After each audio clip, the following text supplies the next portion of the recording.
But yeah, that really is one of my passions, honestly, is to get people off of pharmaceutical drugs.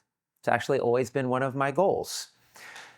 And the reasons for that are a few, but one is we know all pharmaceutical drugs have lots of side effects because they all have the label and you can read it. And what I always remind people is when you hear those side effects, even the really nasty ones, that means that actually really happened to a human being.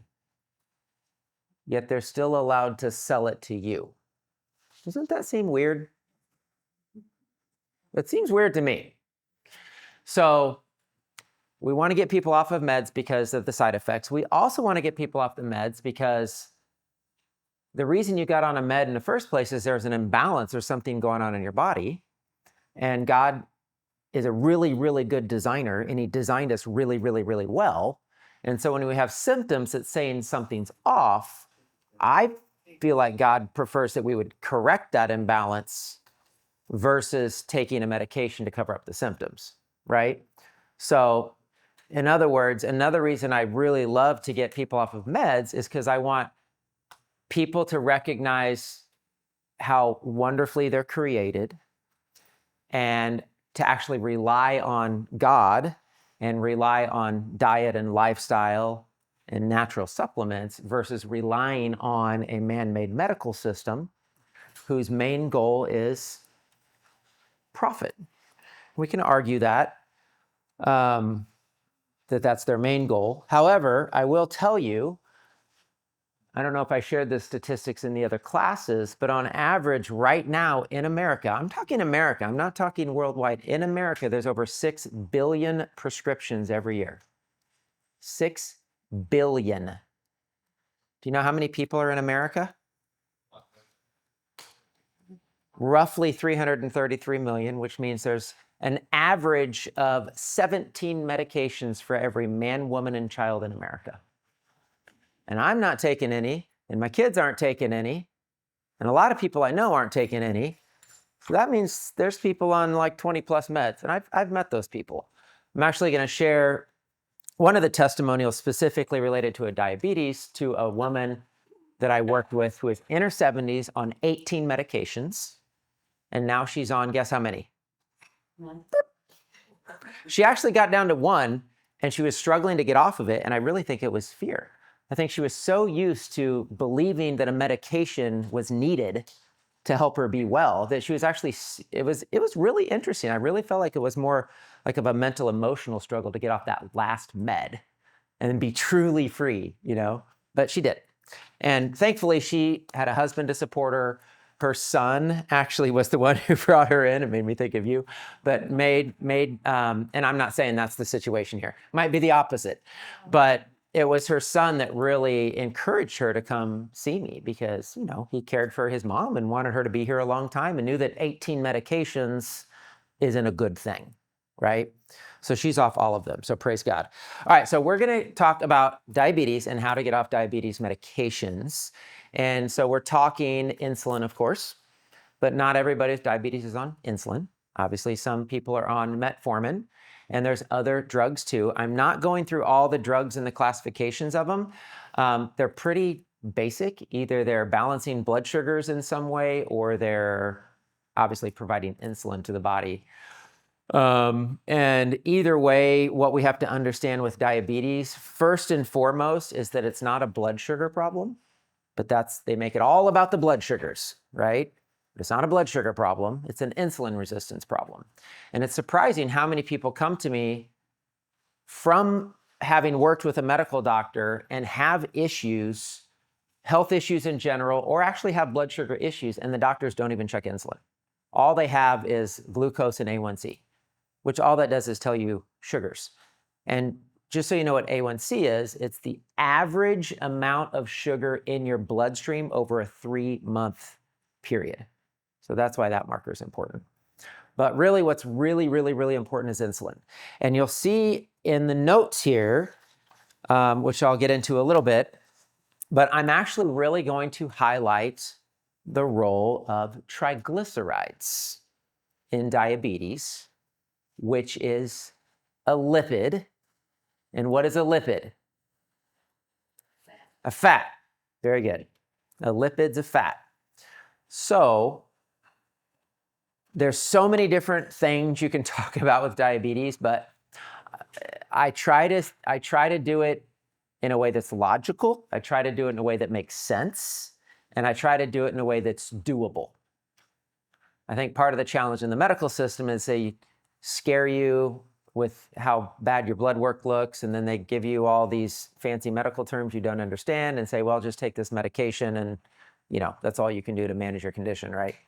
So yeah, let's just talk through this logically and understand what is really going on so that we can correct it. So I'm going to talk a lot about, and there's a lot, I didn't post them because you can easily look these up, but there's tons and tons of research and studies showing that the fastest way to create insulin resistance, whether that's in a mice study or rat study or human study, is a high-fat diet, not high sugar. It's high fat. And so what we have to understand about sugar is that it is the main desired fuel source of the human body.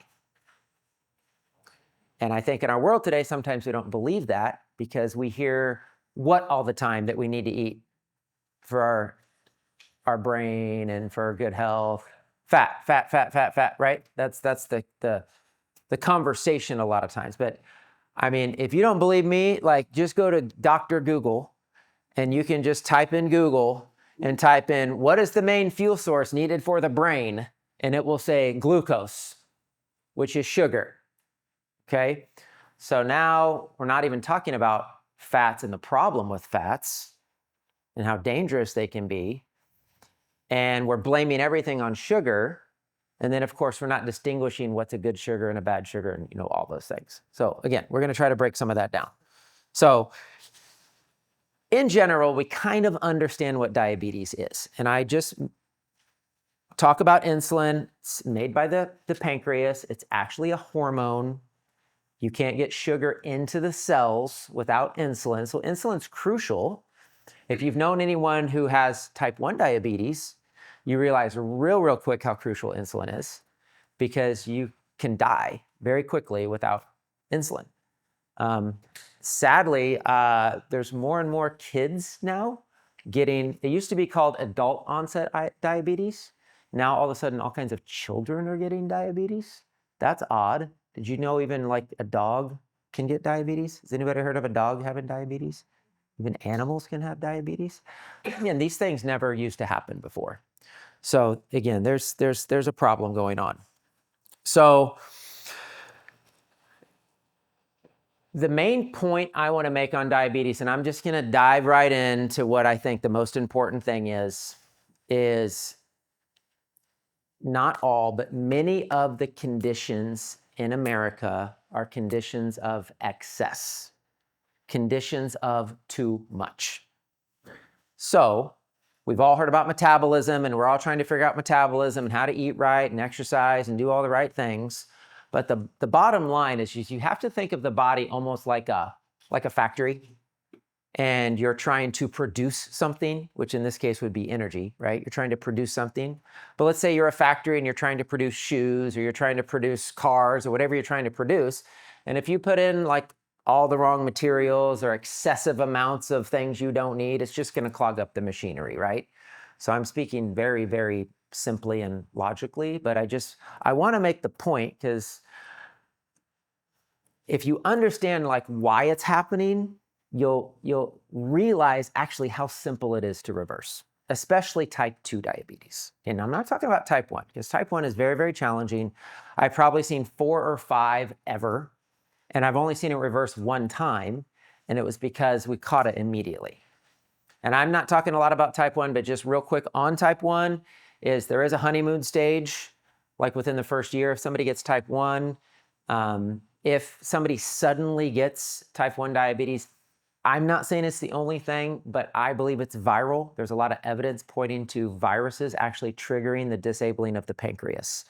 One young man that almost died at a camp Somehow somebody had a helicopter and life flighted him to a hospital, or he would have died. He was in the camp in the woods. I lab tested him immediately and found parvovirus. And I believe that's what triggered his type 1 diabetes. So again, you can research that out, but there's a lot of evidence and a lot of research showing that viruses are what's triggering type 1 diabetes. So with type 2, they call it adult onset because it's something that happens and accumulates over time. And the reason I'm highlighting fats, and you can look at type 3, the basic concept, it's a condition of too much. Overeating carbs and sugars, the body's overwhelmed, more food than it can metabolize, too much of the wrong foods. This is nothing we don't know, but I'm going to explain to you, I think, in a different way, hopefully, than you've heard before. All right? So let me just try to break this down. The main fuel source for the human body is sugar. I mentioned that. Okay? Let's hit on keto real quick, because has anybody here done keto or know anybody who's done keto? Okay. How did keto work good for you? Yeah, sure. Yeah, great. Okay. So people will do keto. And the reason I'm highlighting keto is keto's obviously a high fat diet, right? So keto is not something I recommend, but I'm going to tell you why. And I'm not saying it can't be good, and I'm not saying there's not benefits, and I'm not saying there's people that would want to beat me up if I said keto wasn't good for you, right? Because people get fanatical about this kind of stuff. But here's the issue with keto. The main fuel source for the human body is sugar, not fat. And so if you do keto, it works if you stick to keto. And I mean stick to it perfectly. Hardcore, high-fat diet, no sugars. What I've seen so many times is when people come off of keto, it goes very poorly for them. Because now your body's overloaded with fats, which I'm going to explain to you why that's a problem. Now it can't metabolize sugar properly. And most of the people that I've seen do keto, get success, lose some weight, feel pretty good. They come off of keto, try to go back to a normal diet, and it's a train wreck. I mean, I've seen it to the point where it's, really derailed people's health, in a major way. And that's because you have to understand that the body needs a fuel source, which is either going to be sugar or it's going to be fat. Okay, that's pretty much the main fuel source options for the body.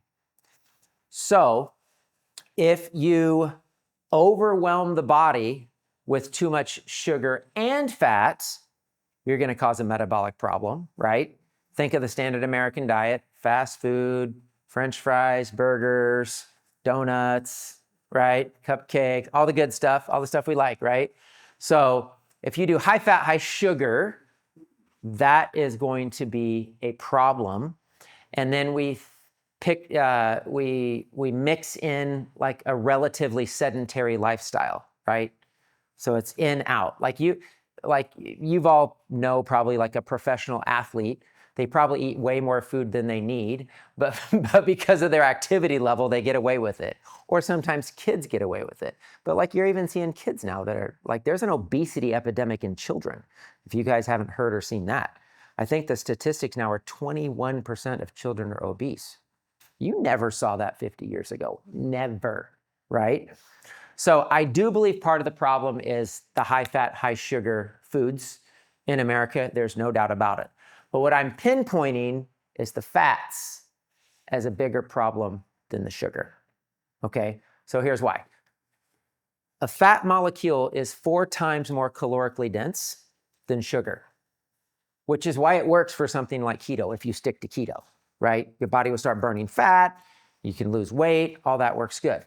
But then when you come off of it and then the sugar comes into the body, well, the body doesn't know how to process that. It's totally overwhelmed with the fats. So when I'm looking at blood work, and I give you an example at the end of the packet, and I kind of give you an example of a gal's blood work that I was working with. It's kind of an extreme case. You'll see ridiculously high numbers. I think her triglycerides were over 2,000. If you knew what the range was, you'd be like, oh my gosh. But the range is 50 to 100, and she was over 2,000. So when I'm looking at blood work, I look at glucose, A1C, and insulin, but I first look at triglycerides immediately after that, because triglycerides are fat in the blood. That's the measurement of the amount of fats in your blood. Remember, the body has to burn off excessive fats. And if there's more fats in the body than the body can burn off, now when the sugar comes in, there's a metabolic problem. There's a challenge. So when I'm looking at somebody who is either diabetic or pre-diabetic, or they're just worried about their health or their blood sugars in general, I tell them our first goal is to get your triglycerides back to normal. That's the first goal, because you won't be able to properly metabolize sugar until you get your fats back in range. So if that doesn't make sense, I'll try to say it another way. Your body has to burn a fuel source, either sugar or fat. And if there's way more fats in the body than it can burn and use, and you're starting to store and accumulate extra fats, the sugar that comes in can't be processed. It can't be metabolized. Do you know what happens to sugar that can't get metabolized? It goes to the liver and gets stored as fat. So now you have a double whammy. So now the fats you're eating are accumulating as fats. Now the sugars and carbs you're eating are accumulated as fats. And now you can see why we have an obesity epidemic. The problem is when you go to the doctor, it's all about blood sugars. And we're going to give you these meds and get your blood sugars in line. And we're going to give you insulin so that your blood sugars come in line. And it's all about blood sugars. And what's the crazy thing that doctors say? As long as you take your insulin and your med and keep your blood sugar in line, you can do what? Say it louder. Anything. Eat whatever you want. So how does that make sense? Like, how does that correct an imbalance, right?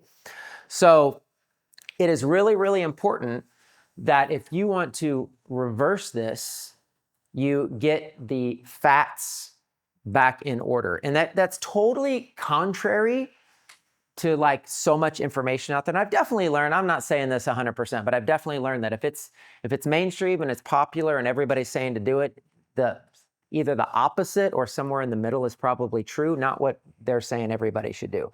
Because so much of what the fads and everything is doing is driven by food companies, driven by pharmaceutical industry, right? There's somebody else who's invested in that wrong information, right? And then if you're the one saying something that's different than that, like you're the conspiracy theorist or you're the quack, or right? So I am here to tell you that I don't think high-fat diets are a good idea, period. Okay? The only exception to that is if you do keto, stick to keto, don't cheat, don't come off it, and then when you meet your goals, come off it very slowly and do it very intelligently. So are you still eating keto? No. No, but you're thin and you look like you're in great shape. So you're doing something right, right? But I also, I'm also really careful with people with keto because a lot of people have liver issues, gallbladder issues, and like, man, I tried keto and I just felt like the whole time. Well, a high-fat diet's not going to do well when your body's already congested, your lymph's already congested, your liver's already congested. So a lot of people know right out of the gate keto just don't work for them. They just feel blah, okay? So does that make sense on like the fats, the sugar, like why that's important? Yes. Just a question, because a lot of the time when we talk about keto, some of the selling points, I guess you would say, when they talk about it are, well, you eat high fat, so you get plenty of calories, and the excess just goes to waste. Right. Like anyways, right? Like, is that accurate? I guess it is. Yeah, if you stay in ketosis, it is. That's true. But that's what I'm saying. That's why it's a nightmare when people come off of it, especially if they don't know what they're doing, they don't understand these concepts, they go back to eating, like they could go back to eating healthy. They could eat Ezekiel bread and, whatever, like gluten-free muffins. Like, they're trying to eat healthy, But because now they've created a metabolic crisis in their body because all their body knows is fats and fat burning. And all of a sudden it's like, what do I do with this sugar? And the body turns around immediately. So I know so many people, they come off keto and the 20 pounds they lost, they gain back 50. And you see it over and over and over. It's a cycle. So, and it's because you've really messed up your metabolism, right? So what's the best way to eat? I don't list that out here, but I'm gonna tell you what diet I recommend for somebody who's diabetic and why. Okay, I'm gonna try to make it very, very simple. Vegetables, all vegetables. Again, you can get nitpicky and weird on what's good for you and bad for you, but in general, eat vegetables. And can you eat carbohydrates? Yes. The best carbohydrates are from vegetables, right? Carrots, squash, yams, potatoes. I'm not worried about those things. Okay, now if you want to try to reverse something, you might be more strict on some things, but in general, vegetables and then animal protein, quality protein. Eat quality protein. Eat lean protein, I think would be better than super fatty meats, right? But eat quality protein because protein is going to help you feel full, feel satiated. We need protein for muscle repair. We need for tissue repair. So the protein is very important. And then what's your snack? What's the best snack for a diabetic? Fruit. Yeah. You knew the answer. How'd you know that? You just guess? It's a great guess. Okay, so this is a very, very, very crucial point. I think I have that somewhere in here. But fruit does not require insulin to be metabolized into the cells of the human body. Yes. Now, my doctor told me to have fruit very sparingly. Thank you. Yes. Yes. He's wrong. Well, it doesn't have. What did he tell you to eat? What did he tell you to eat? Well, they just said stay away from sugars. Okay.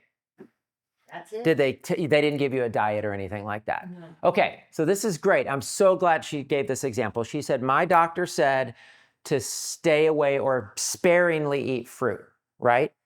Because how are medical doctors trained to manage diabetes? Sugar. It's all about your sugar. Okay, so if you eat a piece of fruit, will your blood sugars increase? Yes. Okay. So they're like, oh my God. So this is the whole point, right? Somebody's developed diabetes from eating either too high fat of a diet or a high fat, high sugar diet.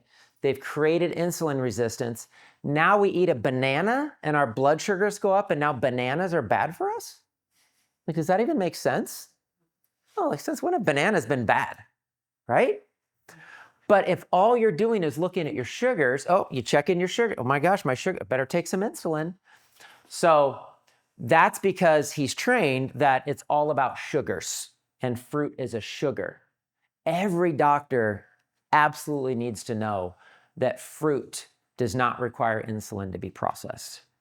I had one guy, he didn't believe me. That was fine. I understand it's like hard to even understand this if you've never heard it before. And he was taking insulin shots. And I said, test it out. And he got up one morning. All he ate for breakfast was fruit. He took his insulin like he normally takes it. And guess what happened? He crashed because he didn't need it. You don't need insulin to process fruit sugar. So that right there, that's mind-blowing. And I gave you a resource at the end here if you want to look at it. It's called masteringdiabetes.org, and it's a guy named Cyrus Kambata, who actually in college came down with type 1 diabetes, followed all the recommendations of his doctor, and felt like poo-poo, right? So he did his own research. He actually worked with another scientist who was really into understanding carbohydrates and stuff. And he actually has a whole website and he guides people through things. And he basically teaches you like that a whole food diet, with focusing on fruit as the main sugar source can completely reverse type 2. And for type 1, get somebody down to needing almost no insulin at all. Very, very, very little insulin need even for type 1. So, so I was talking about diet. So vegetables, best carbohydrates are the ones from vegetables. Animal protein or just quality protein, doesn't have to be animal protein, beans, just good protein sources. And then fruit, whole fruit for your snack. Now you don't want to go crazy drinking tons of fruit juice or eating bags of dried mangoes. We don't want to be, you like dried mango, right? So no, but I mean, we want to be smart about it because if you think about it, a whole piece of fruit has what? It has water. It's got fiber, it's got vitamins, it's got minerals. Like fruit's actually very, very good for us. It's just because we've made it a sugar issue, the doctors say avoid fruit because it's sugar, and they're not making that distinction. So we could go beyond that, but I'm just telling you the simplicity of it is vegetables, animal protein, and whole fruit as your snack. If you do that, your triglycerides will drop, your glucose, your A1C, like literally it will not take long at all. It depends on how long you've had the issue, but most people, I can show you this, gals, but I mean, in a month, you'd be shocked at how much it would change. You would be shocked. So I really wanted to make that point because I think that's really important.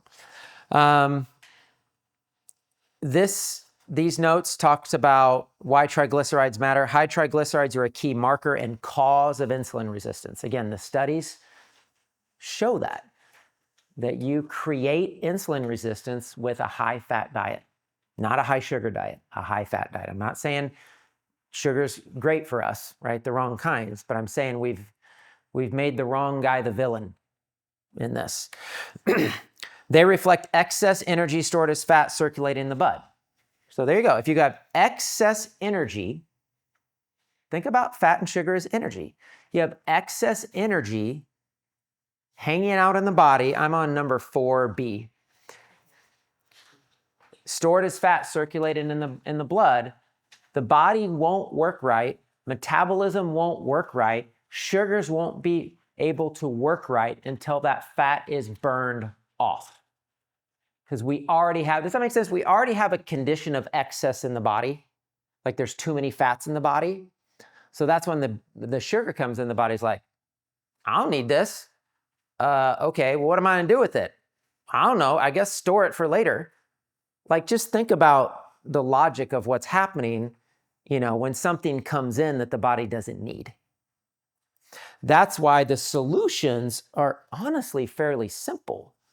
Because it's changing your diet, learning about intermittent fasting, exercising more, like kind of all the things we know we're supposed to do. But I think sometimes the education and understanding it might actually empower us to really do it. Because doctors aren't going to explain this to you because their goal is not to get you off the med. They don't explain anything to you because, come back in 6 months and we'll just make sure the med's working, right? That's really all they're doing. All right. So how triglycerides cause insulin resistance. I gave you a couple examples. Number 1, lipotoxicity. Lipo is fat. Excessive fat stored in the organs, liver, muscle, pancreas, where it doesn't belong. So whether it's eating too many fats or eating the wrong sugars that turn into fats, right? You guys have heard that? Like eating like high fructose corn syrup and like all those nasty sugars that are out there turns into fat in the body and stores in the organs. Impaired insulin signaling. So the fat interferes with insulin because insulin's a hormone. So the fat interferes with the ability of insulin to work properly in the cells. And then glucose remains in the blood. The cells can't absorb sugar, so your blood sugars come up. So ultimately, that's what we have in diabetes, right? We have a condition of excess, too many fats in the blood. Now we're still eating sugars and carbs, so now the sugars and carbs are in the blood. And that's what leads to all the horrible things we hear about diabetes, right? Neuropathy, people losing their feet, retinopathy, people losing their eyesight. It can even happen in people's hands and wrists. depending on how severe it is. And that's all because when you have too much, especially sugar, in the bloodstream, it causes the death of the blood vessels, the capillaries in the extremities of the body. So it's almost like, I'm just telling you guys this to be real, and I know this sounds kind of scary, but I'm just trying to be really, really real. It's like the body's dying, but it's trying to save you in the process. It's kind of like if you got, what happens when you go out in the cold, frostbite, right? You go out and you get frostbite, like the God's smart in how he designed the body. Like you can be out in the cold dying, and it's going to try to protect your internal organs to keep you alive, but you might lose your hands and feet in the process. And the same thing's happening with diabetes. Like there is a degenerative process happening where the sugar is destroying the organs, it's destroying the body. But the body's going to sacrifice the extremities first while it's protecting the internal organs. I say that because I want it to be real to you, but I also want you to understand how good God is and how he designed the body. That he gives us time, right? He gives us time to fix these things and change these things and correct these things. All right. So, what raises triglycerides? Oh, here. So, it's the vicious cycle of excess. Excessive calories, excessive fat leads to insulin resistance, which now you have high insulin and sugar, which creates more fat, and the cycle repeats. What raises triglycerides? Refined carbs and sugar, overeating, especially carbs and fat together. And I just keep making that example about carbs and fat together because just because I've said so many of these things in my consultations like 1,000 times. I'm like, okay, we're going to eat healthy, right? And you know what we're still eating? Fat and sugar. Because we're getting the healthy granola, and we're getting the healthy trail mix, and we're getting the healthy yogurt, and we're eating fat and sugar, fat and sugar, fat and sugar, right? It's not going to fix it. So that's what I'm saying. Like, eat meals that are vegetables and salmon. Vegetables and a filet mignon. Who doesn't like a good filet mignon? Okay, maybe not. You guys don't like filet mignon? Just me? Eat fruit. Just eat a fruit salad for breakfast. Just eat fruit bowls. We do that all the time. I have 3 kids. Sometimes we just eat fruit for breakfast. Do you have a question? So no butter on our vegetables? No, that's the problem. Like, okay, so no, she said no butter on her vegetables. So I'm kind of joking with you, but I'm being kind of serious. So I said, get your carbs from vegetables. We love potatoes, or do we? With butter and sour cream and bacon. Anyway, so I'm just saying, like, it's, we load it and make the fat and sugar together, which is a problem. I do like ghee. Ghee's pretty good. A little bit of butter's good. Like, the way to use butter would be to, like, if you steam some vegetables or something, just put a little tiny bit in there and just, for flavor. But again, it's just that we're doing too much over time. It's just that we're doing too much over time. How is the body going to burn up the excess unless we give it a break? That's kind of the bottom line. Yes? Do you recommend chicken? Absolutely. Okay. Yeah, any protein, especially lean protein, is going to get you there quicker. Absolutely. You might not believe this, but I used to weigh 465. You told me that. I know. This guy used to weigh 465 pounds. Yeah. You got a brother somewhere.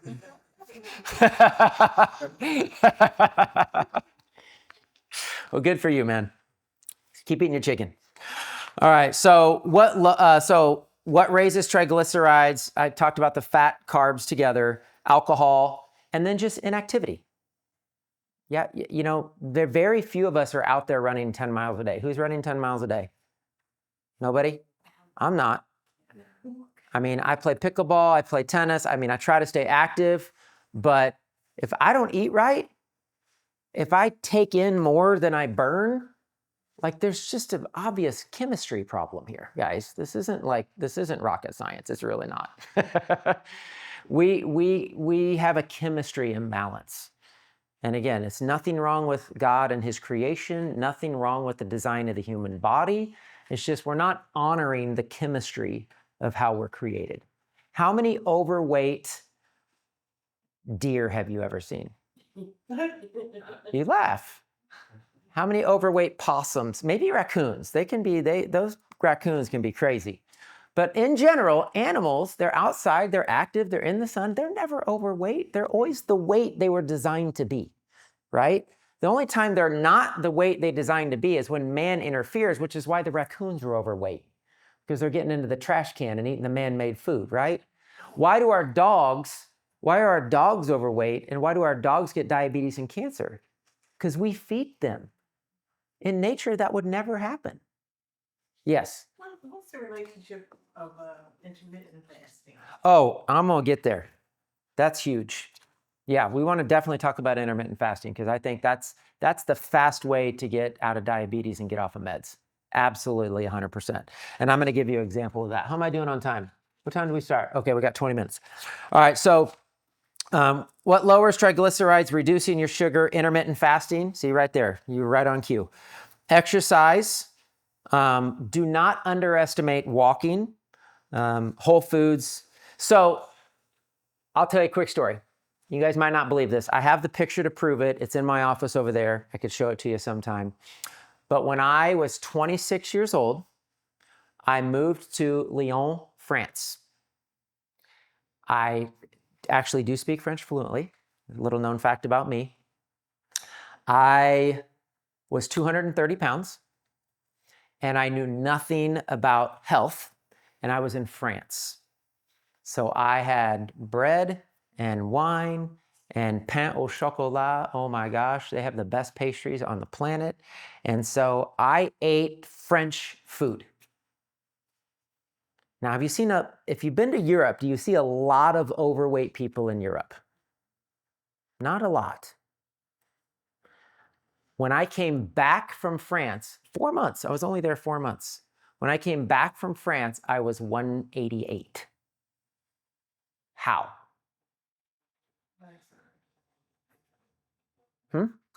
Say bicycle.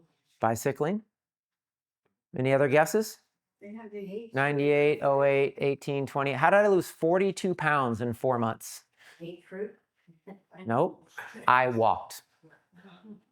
I didn't have a car. I walked to the bus station. No, I walked to the subway, and then the subway took me to a certain place, and I had to walk to the bus, and where the bus dropped me off, I still had to walk a mile to work. And that was to get to work and back. And then after I got off work, I'm in Lyon, France, which is Gaul, capital of the Roman Empire. Unbelievably beautiful city. It's like, I love it more than Paris.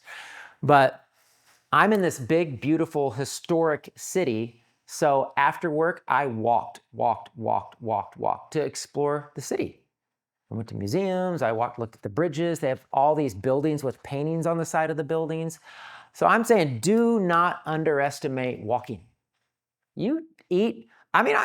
Anybody out there, I would challenge you, 1 month, eat vegetables, animal protein, and whole fruit, and walk 3 to 5 miles a day, and tell me you're not a completely different person in 1 month.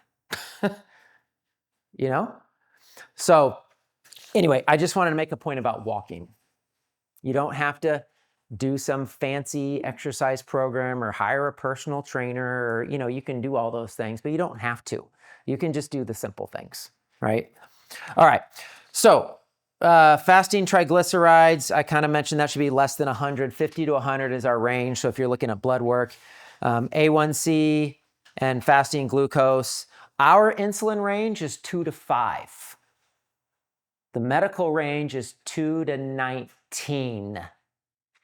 That's a big difference. So if you go to the doctor and your insulin's 17, they're going to tell you you're in range and everything's fine. So remember, in functional medicine, we're trying to catch issues before they become a disease and reverse them. Because once you actually get a diagnosis and it's that bad, it's a little bit harder. So we want to catch it early. So when I check people's insulin and their insulin's 10, and our range is 2 to 5, like, we're talking about it. It's already twice as high as it should be. This process, we're talking about too much fats, too much fat and sugar, metabolism slowing down. Like, this is happening now. We need to start to reverse it. So we want to catch it early. So to reverse it, reduce your overall calories, eat vegetables, whole fruits, and quality lean proteins. I've talked about that. Increase your physical activity to use energy versus storing it. And then, of course, weight loss will come along with that naturally. The summary, type 2 diabetes is a disease of excess, not deficiency. The body's overwhelmed with too much of the wrong types of things. High triglycerides are a key driver of insulin resistance. So it's not just a sugar problem, it's a fat metabolism problem. So I have a little thing on I just wanted to kind of break it down for you. Okay, let's reverse diabetes. Here we go. It's kind of on the last page. Eat fruits, vegetables, lean protein only, very, very small amounts of healthy fats. If you want to keep it simple, try to just stick with olive oil. We all know olive oil is good for us. That would mean, so like what's one of the main, how should I ask this? I won't do that. Okay. Nuts, right? We've all heard nuts are good for us and all the reasons nuts are good for us and how they're good for the brain and this and that and that. I wouldn't eat nuts. Not in this situation. Not in a lot of situations where people's livers are at, their gallbladders are at, their lymphatic systems are congested, they have insulin resistance, metabolic problems. Nuts are not going to be good for you. So that's why I said you have to be careful about listening to everything mainstream out there, because just because mainstream it makes sense that it generally has good things that could be good for you does not mean it's good for you, especially in whatever your current situation is. So that's one of the first things I tell people is get off of nuts and nut butters, especially nut butters. Like it's a little bit abnormal to sit down and eat like 100, peanuts in one session, but that's what we're doing when we're putting peanut butter on our toast, right? So it's a modern day problem, right? It's a modern day problem. If we actually had to work for our food, we would never do that. All right, so exercise or move every day. Walking counts and it works. You must burn off more than you take in. Intermittent fasting. Okay, so you asked about intermittent fasting. Let's hit on that because that's huge. Most everyone I work with, and I would say a good 90%, I always talk about intermittent fasting. And if they're really, really in a serious state, I don't put definitives out there, or what's the word? I'm not dogmatic about it necessarily, but I'm like, if you want to get better and you want to get better faster, you absolutely have to do intermittent fasting. Okay. The lady I mentioned, it's not her blood work at the end, it's another lady, but one of the ladies I work with, Melanie, she was sweet as all get out and in her 70s, and she was on 18 medications, and 3 of them were diabetes meds. And what she did, and of course she wasn't perfect at this, but for the most part, this is what she did. She got up in the morning and had a protein smoothie. So she did some nut milk, protein powder, and some fruit. She fasted all day long, but if she felt like she needed something, she'd eat a piece of fruit. She'd eat an apple, she'd eat an orange, whatever. She'd eat maybe a little bit of fruit. And then dinner was just what we talked about, a sensible dinner, protein and vegetables. So chicken, turkey, steak, fish, vegetables, salads. And she did that consistently ended up being over a year. So that takes discipline. It's not easy to do. And every Friday, she water fasted. No food on Fridays. And some people do that for spiritual reasons, other reasons, but she water fasted on Fridays. And it was amazing how she just kept losing weight, kept getting off meds. Kept her brain, everybody would tell her memory was better and she was, talking more clearly. And I mean, you just saw like here's a point, in her 70s, she was reversing aging, right? I mean, none of us are getting out of here alive. I'm not expecting to get out of here alive, but I want to age gracefully, so to speak, right? And stay active, and I want my brain to work, and I don't want to be on oxygen. I don't want to be diagnosed with a chronic disease. I don't want to be on medications. And so I don't believe any of us should have to be. So intermittent fasting, that's one way to do it. Now, the easy way, I think, is you skip breakfast. So breakfast means break fast. So if you're fasting and you break a fast, should you break a fast on donuts, waffles, with the nut butter, of course, right? Eggs, sausage, hash browns. Like, is that how you break a fast? No, that doesn't make any sense.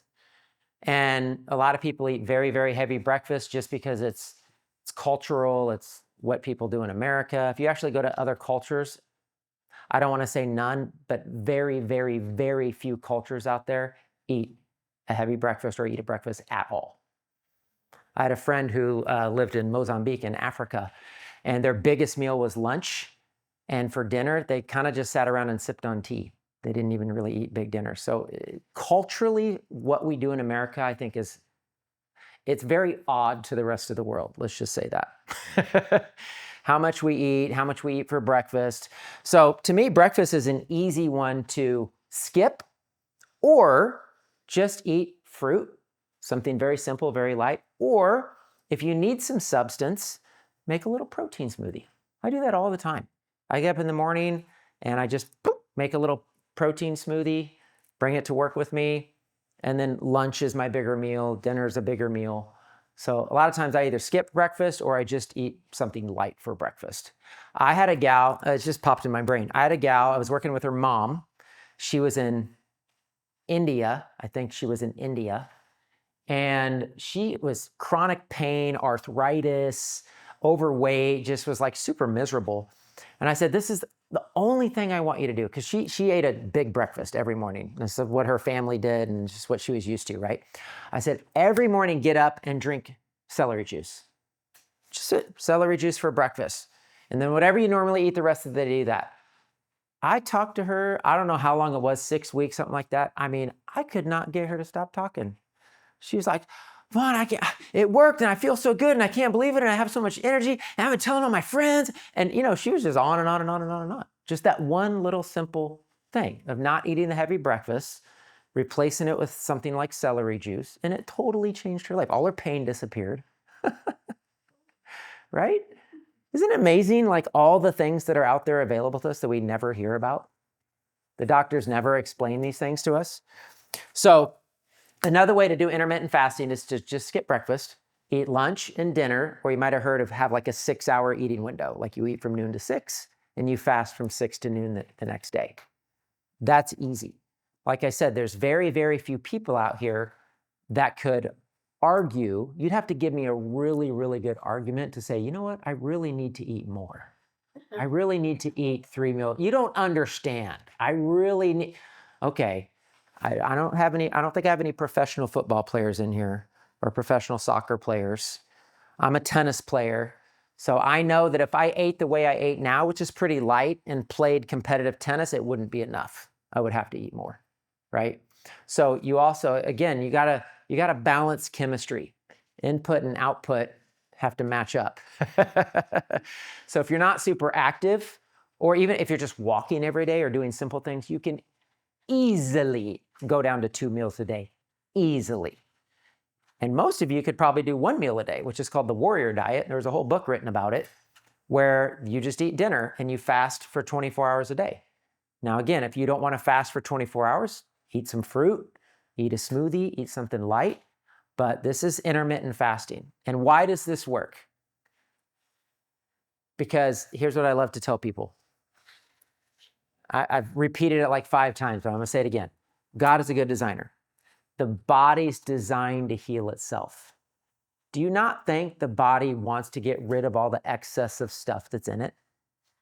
You stop eating so much, you fast for 1 or 2 meals a day for a consistent period of time. Guess what?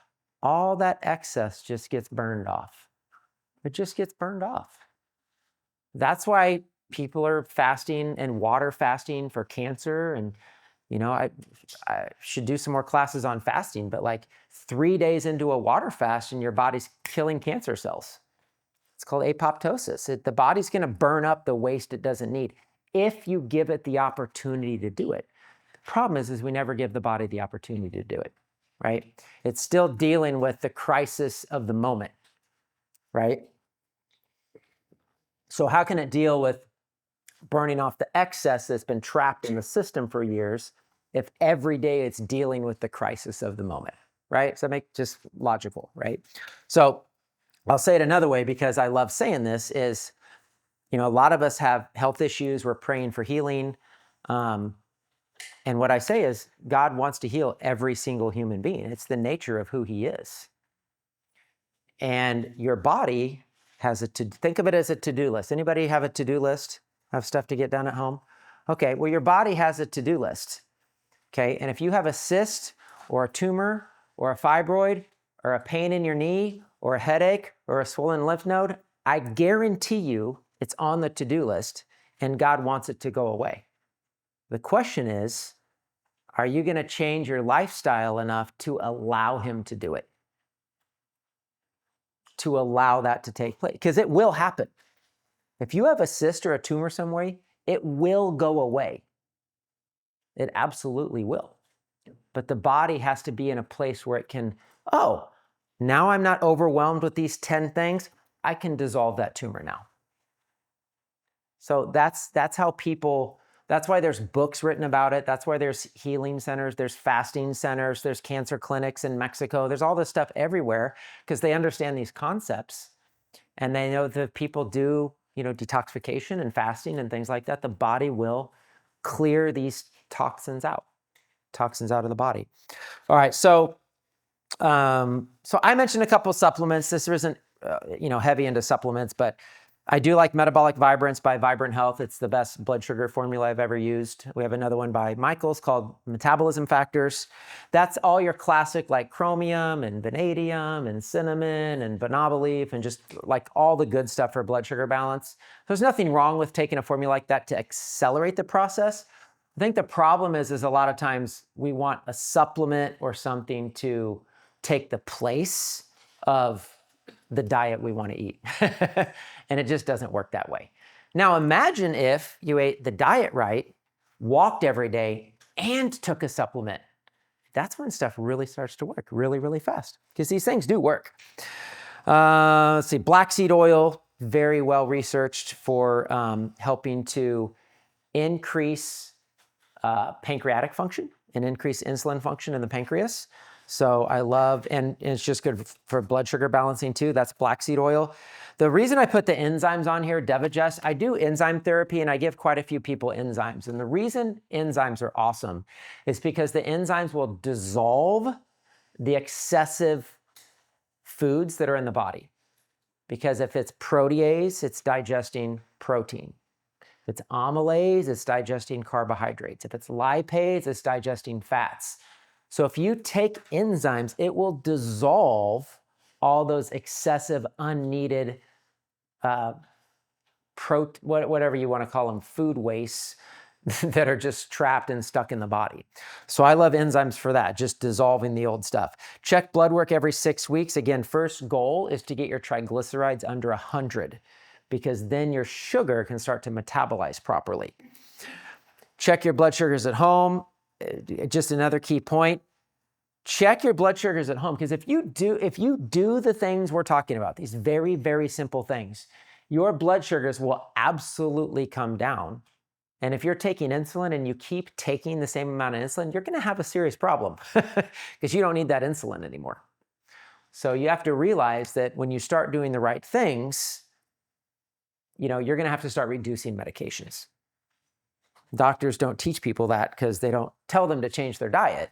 You just keep eating the food you're eating, and that way you can stay on the drug and just maintain your disease. Remember, fruit is different. Fruits do not require insulin to be processed. I kind of drove that home. I gave you that website, masteringdiabetes.org. I gave you our website.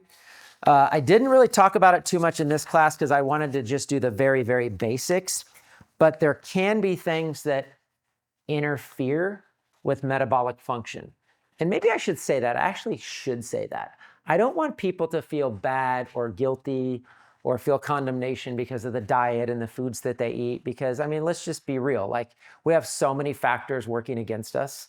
We have our genetics, we have the American culture, we have the food industry, we have emotional trauma from our past, so we eat ice cream before bed. I mean, I've done that, so I'm not any different than you guys, right? So I don't want people to feel that. And so, yeah, I mean, it's just part of the challenge is we have so many factors working against us.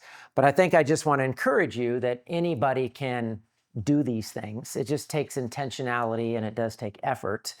And the example I gave you here in the case study is this was a gal I was working with. You can see the results are pretty extreme, but I want you to see how rapidly her numbers changed by doing the things we talked about. And again, I didn't give her some complicated diet. You know, she's just started walking every day with her husband, started doing some intermittent fasting, just the things we're talking about. Her blood sugars went from 187 to 127. So that's a 60-point drop. Her A1C, which again is the average of 3 months of sugars in the cells, went from 7.9 down to 6.2. And her fasting insulin was 46 and went down to 30. And you can see that was about August, September, October, November, December. Yeah, so that was about 6 months. Her numbers came down that much. So I just wanted to show you that it can happen. And hers is taking quite a bit longer because she's got some pretty serious chronic health issues. Before, when I was talking about diet and all that, and not feeling bad about it, there's so many factors against us, but the point I wanted to make, and I lost my train of thought, was that there's actually a lot of things that interfere with metabolic function that are going on inside of your bodies that aren't just because of the food you're eating. And I think that's the point I want to make. And that's where you'd have to work with me or some other practitioner, because there are lots of things that interfere with metabolism. Candida, yeast, fungus, mold, parasites, environmental toxins, herbicides, pesticides, glyphosates, plastic, BPA, and other plasticizers, solvents. So all these like infectious disease organisms, these chemicals that are in our food, these estrogenic compounds that you might have heard of, that's like how a lot of herbicides and pesticides work, by destroying the hormones of the insect, which in turn destroys our hormones. Like I said, we just have a lot of factors working against us. And I wanted to make that point too, because if you make the changes I talked about, you're going to see a difference. You're going to feel better. Your numbers are going to look better. You might be able to reduce your medications, but I'm just letting you know there could be other infections or other toxins interfering with your metabolism and how your body works, and you might need more help to actually clear those things out. There's lots of research and studies on that, especially mold. Mold can really negatively impact metabolism. The reason, just to give you one more point, and then I'll take questions, is if you have, let's say, a candida, yeast, fungus, bacteria, mold, you have some kind of overgrowth in your body, they actually live off of sugar. So what happens is you crave sugar, you eat the sugar, they eat the sugar, they reproduce, they're dumping toxins into your body. They're creating a heavier toxic load, and they just completely jack up your metabolism. And I've actually seen this a lot with kids. I've seen a lot of kids who have severe weight issues. And trust me, these 9, 10-year-old kids aren't just sitting around eating ice cream all day. Like, they have problems in their body, and it's because they have toxins and other things in their body that they can eat the perfect diet and they're not going to suddenly be skinny. So I'm just letting you know there's other factors. And I didn't want to get too much of that into this class because I didn't want to complicate it. I wanted to just give you like these simple things you can do that I really believe anybody can do. And so I will leave it at that and take any questions.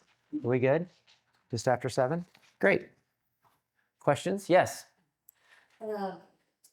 I was wanting to find out if, we were talking about walking and water and intermittent fasting and all that. Right. Will that in itself help get rid of the toxins, if you've got fatty liver? Sure. Good question. Yeah. So she asked if just doing the things we talked about diet changes, intermittent fasting, walking, will that get rid of the toxins? Maybe. Okay. Because mold, for example, because I see a lot of people that have mold toxicity, I give them a binder that binds mold from their body. And I really encourage them to get a sauna and sweat every day. Now, you could do that by going outside and walking in the sun. That's actually better because that's really what a sauna, I'm pointing to our sauna, but what a sauna is doing our best to reproduce what the sun does way, way better. So if you're sweating a lot and taking binders and things to bind the mold, in other words, yes and no, there might be extra things you need to do. And it depends on what the toxins are. Parasites, for example, you kind of have to kill them. You kind of got to take parasite herbs. So that would be an easy, no-brainer cleanse that I think everybody should do, would be to do a parasite cleanse, especially if you've never done one. So, but yes, I mean, so think of it this way. Toxins, all toxins are lipophilic. What is lipo? Fat, fat loving, fat liking. So all toxins like fat. So all our toxins are stored in our liver and our kidneys and our brain and our adipose tissue, right? So that's where the toxins are stored. So if you walk every day and you're sweating and you're eating good and all of a sudden you lost 30 pounds, well, you did just lose some toxins because toxins store in the fat cells. Now, a lot of what you lose might be water weight. We have excess water weight a lot of times that we lose first, but you'll absolutely lose some toxins. So if you lose fat, you lose weight, you're dumping toxins. Some are just more stubborn than others, like mold, like parasites, like glyphosate, which is Roundup. And so there's actually specific things that I use to bind and help those things get out. So, yes, sir. I know you said peanuts. Do you recommend pecan peanuts? I like to put them in the salad. What had it hurt? Okay, so yeah, he asked about pecans and things in the salad. So this is where, we don't want to get weird about it and overly strict to the point where we don't think we can eat anything, all right? So I'll give you an example. So he asked about eating pecans like in a salad. I'll give you an example. Our family, for the most part, doesn't do dairy. Okay, we don't drink milk, but when we have a salad, we like feta cheese and we put feta cheese in our salad. So I'm not, oh my gosh, no dairy because we have an allergy or, something like that. That's different if you have like a gluten allergy or a nut allergy. So I'm more talking about eating nuts all day long, every time you need a snack, putting nut butters on things, which again is excessive. But if you eat a salad and you have a few pecans on it, I think that's perfectly fine. Okay. So again, it's more that we're eating healthy things in moderation and not excessively doing things. Does that make sense? Yeah, we don't want to do it to the point where we're like, "God, that guy's just weird. He won't even eat a pecan," Anybody else have a question? Or online, do we have any questions? One question, a lady says, my son is type 1 diabetic. He was diagnosed 6 months ago. He's on very little insulin due to a low carb diet. What else would you advise? So the question is son on a type 1 diabetes, sorry to hear that. It's been 6 months on a low carb diet, so that's good. Hopefully they understood the thing about fruit. That's important. Check out masteringdiabetes.org because he was type 1 diabetic.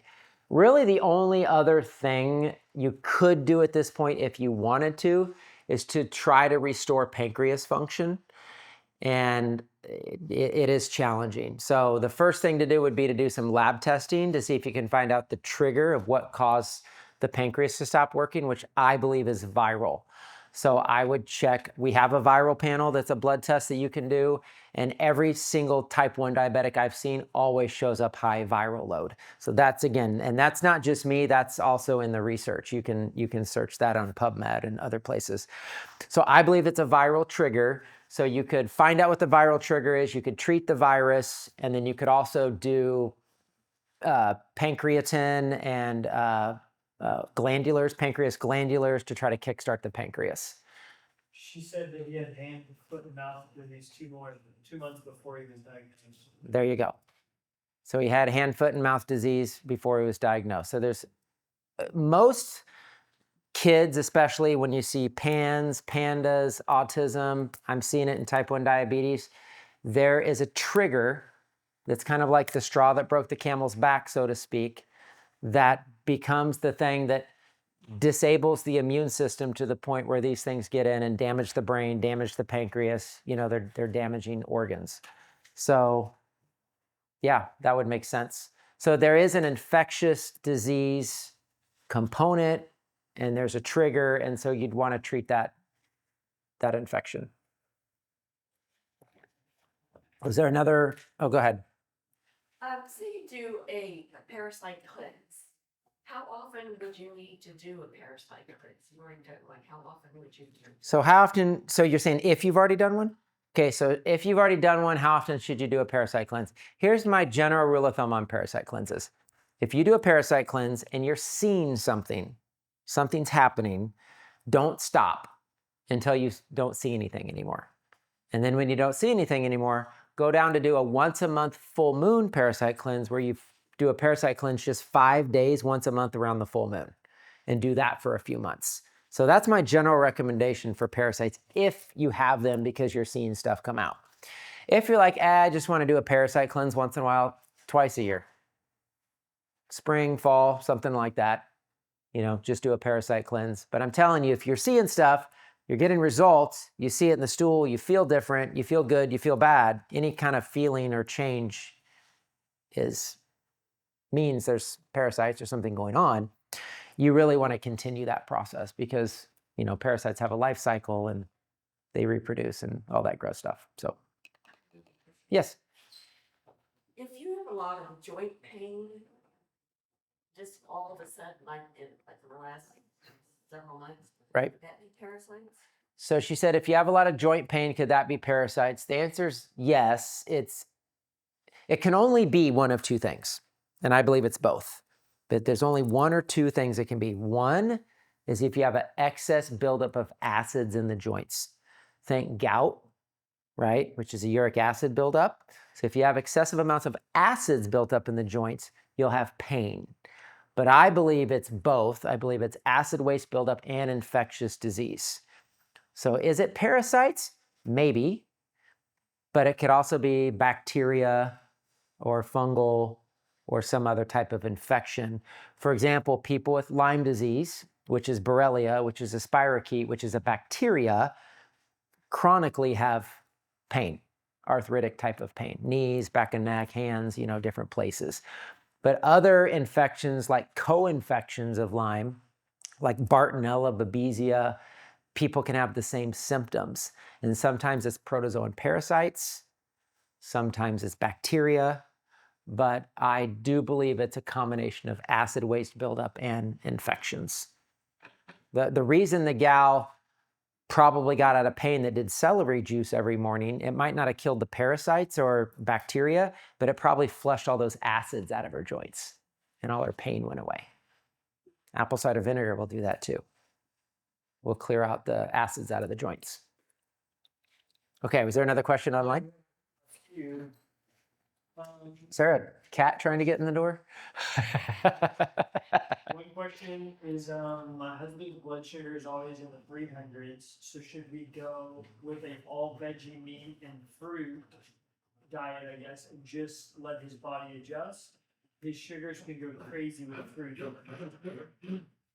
Oh, somebody's repairing that thing out there. Sorry, I got distracted. Okay, so his blood sugar's in the 300s. Should we do meat, veggies, and fruit? Let his body stabilize, because she said right now his sugars will go crazy if he eats fruit. Well, is he on insulin? She didn't say. Okay, so here was what I would say in that situation. Okay, so what I would do in that situation is if you want to just get the sugars down because the sugars are high and that's dangerous and, like that's a medical condition that can send you to the emergency room. So when your blood sugars are in the 300s like that. So I would say eat animal protein and vegetables only, get your blood sugars down into at least into the hundreds, And then if you want to add in a little bit of whole fruit once in a while, that would be fine. But I would get his blood sugars under control first, either through intermittent fasting or just eating protein and vegetables, at least until it gets down into a reasonable number, because it is dangerous to have it in the 300s. Another question was, is intermittent fasting good for trying to conceive? Is intermittent fasting good for trying to conceive? Well, that's a really tricky question. I'd say intermittent fasting is really good for helping to restore health.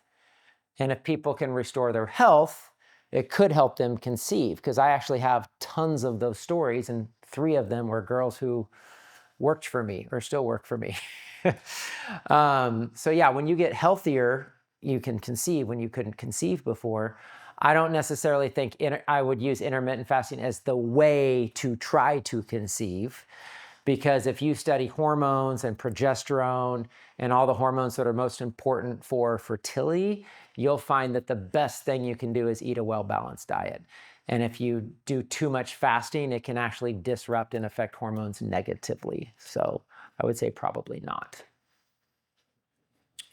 Got One more. Let's do final one.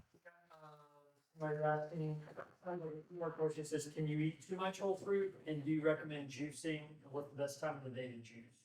Okay, so do you recommend juicing? What's the best time of the day to juice? I think first thing in the morning is a great way to do juice. Like I said, you're kind of skipping breakfast, you're just doing juice. It's enough to give you some energy and some fuel and help your brain work, but it's not heavy, so you can still feel kind of light. So I think morning's a great time to juice, unless you're doing a juice fast. Of course, you can, extend that. What was the other question? Oh, can you eat too much fruit? Can you eat too much fruit? Yeah, absolutely. So, gosh, I just don't want to make it a really, really long answer, but basically, fruit, this is where sometimes it's good to be working with somebody like a practitioner, because fruit is great. Fruit's amazing. But there are people that have serious candida yeast fungal bacterial issues that when they eat fruit, they don't feel good. The fruit flares up those issues. And so you do have to be cautious with fruit. It doesn't necessarily mean fruit's perfect for you. Even in this situation with diabetes, I'm not promoting fruit as like the main thing you eat. I'm saying eat protein and vegetables and some whole fruit. So I think eating excessive amounts of fruit could be a problem. Now, if you're in Hawaii and you're running on the beach and you're in the ocean every day, eat all the fruit you want. It ain't gonna mess you up. So again, some of it depends on like lifestyle, environment, how we're living, where we're living. Like if you think there's actually a couple guys out there who promote vegan or they promote all fruit diets. Do you know where those guys live? Almost all those guys that are like, eat fruit, everybody should eat fruit, eat raw. All those guys live in Hawaii and Florida and California. I do not see people speaking that message that live in northern Michigan. I haven't seen it, right? So again, your environment and where you live and your lifestyle, all those play a factor. The answer is you can absolutely overdo fruit. Cool? All right. Thank you guys. That was fun. Thank you for so many of you coming. Yay.